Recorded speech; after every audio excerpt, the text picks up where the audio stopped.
उत्तर प्रदेश सरकार की महिला सुरक्षा के सारे दावे खोखले नजर आ रहे हैं। एक महिला न्याय के लिए भटक रही है लेकिन उसका कोई सुनने वाला नहीं है। आपको बता दे, पूरा मामला है सिद्धार्थनगर जिले के नगर पंचायत इटवा का, जहां के रहने वाले अभिषेक सिंह को मुंबई की रहने वाली एक युवती से इंस्टाग्राम से प्रेम प्रसंग का सिलसिला 2 साल पहले चालू होता है। धीरे धीरे नजदीकियां बढ़ने लगी। महिला का आरोप है, नगर पंचायत इटवा निवासी अभिषेक सिंह ने मेरे खाने में कुछ नशीला पदार्थ मिलाकर मेरे साथ संबंध बनाया, जिसकी जानकारी मुझे हुई तो मैंने पूछा तुमने ऐसा क्यों किया, तो अभिषेक ने बताया कि तुमसे शादी करूंगा। महिला ने इसीलिए किसी से कुछ नहीं बोली। इसी दौरान महिला प्रेग्नेंट हुई और महिला का आरोप कि मुझे दवा खिलाकर मेरे बच्चे को अडॉप्ट कर दिया गया। शादी का झांसा देकर मेरे साथ लगातार शारीरिक शोषण करते रहे और अब शादी करने से मना कर रहे।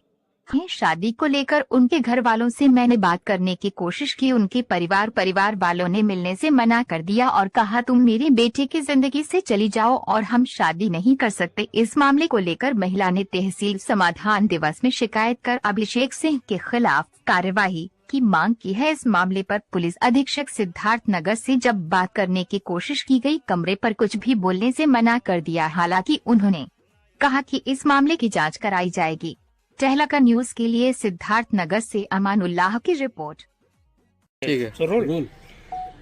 आपका नाम क्या है और परेशानी क्या है आपको? मेरा नाम काजल शर्मा है और मैं सोशल मीडिया इंस्टाग्राम के जरिए एक लड़के अभिषेक सिंह से बात करती थी और उसके साथ मतलब फिर वो उस बात करते करते फ्रेंडशिप हुई।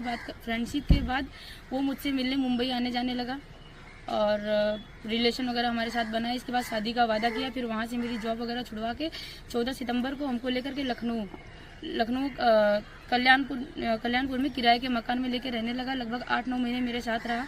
वहाँ पर मेरे साथ मारपीट की, झगड़ा लड़ाई किया। फिर वहाँ से मुझे लखनऊ में छोड़ करके और वो अपने यहाँ इटवा क्षेत्र में आ गया वापस अपने माता पिता के साथ। और इनके माता पिता हमसे मिलने गए थे और उनकी माताजी ने हमको मतलब बदतमीजी से बात की और कहा कि जहाँ से आई हो वहाँ वापस चले जाओ और हम अपने लड़के के साथ रहने नहीं देंगे। हमारे साथ गाली गलौज भी की। इनके पिताजी ने और इनके छोटे भाई ने मुझे जान से मरवाने की धमकी भी दी। मुंबई में आप रहती कहाँ? मुंबई में मैं नायगांव ईस्ट में रहती थी। उसके बाद यहाँ अभिषेक नाम बताया आपने? अभिषेक मिलने के लिए वहाँ गए थे या आप वहाँ से आए? सर पहले वो मतलब हमसे मिलने के लिए मुंबई गए और उसके बाद फिर मैं उनसे मिलने के लिए लखनऊ आई। फिर मैं मुंबई रिटर्न चली गई थी। फिर वो मुंबई गए और मुझे वहाँ से अपने साथ लेकर के आए। आप चाहते क्या?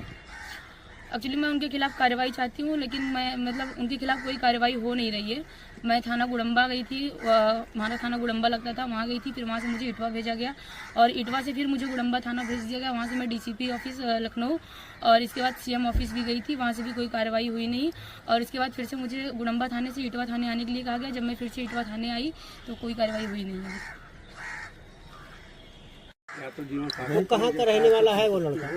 वो लड़का बलरामपुर का रहने वाला है लेकिन रहता इटवा में है लगभग 20 साल से। और अभी हम यहाँ तहसील में आए हुए थे। यहाँ पे डीएम साहब और कप्तान साहब आए हुए थे और उनको एप्लीकेशन दिया तो उन्होंने यहाँ के थाना अध्यक्ष मिस्टर शिव प्रकाश यादव से कहा है कि मतलब कार्रवाई के लिए कहा है। तो क्या चाहती हैं आप?